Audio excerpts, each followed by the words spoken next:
আমরা যাচ্ছি কোথায়। তো গাড়িতে উঠলাম, উঠে আমরা আবার চেকপোস্টে আসলাম, থামলাম ওখানে। তারপর আমরা একটু গেলাম চাঁদের গাড়িতে, চাঁদের গাড়ি ঠিক হয়ে গেল, তো চাঁদের গাড়িতে ছাড়লো চাঁদের গাড়ি।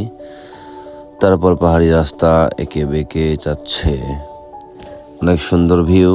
তারপর আমরা গেলাম থামচি থানায়। সে থামচি থানায় উঠতে একদম সবারই কোমর ভাঁজ।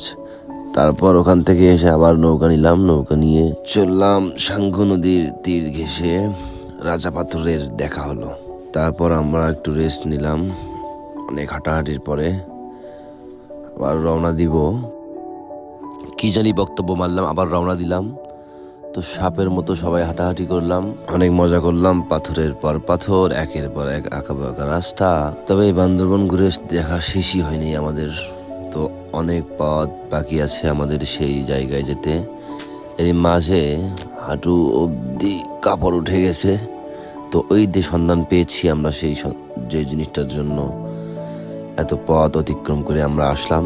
তো আপনাদেরকে একটু পর দেখাবো। হুট করে পাহাড়ি মানুষের সঙ্গে দেখা হয়ে গেল। সে মানুষের কথা আমরা কিছুই বুঝি না, আমাদের কথাও কিছু বোঝে না, এমনিতেই হাসে। যাই হোক, পাথরের বুক চিরে আবারও আসলো সেই রাজা পাথর।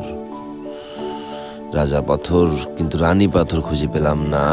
বাবু ভাই অনেক খুশি। তারপর আবার কি সিঁড়ি উঠছি, আমরা সেই সুন্দর জায়গায় পৌঁছিয়ে গেছি, নাফাখুম। তো এই জায়গাটা অনেক সুন্দর, কিন্তু অনেক ভয়ঙ্কর বটে।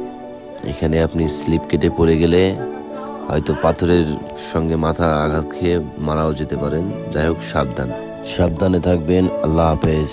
ছোট্ট ব্লগ দেখার জন্য ধন্যবাদ আপনাদেরকে। যদি কখনো যান, খুব সাবধানে থাকিয়েন।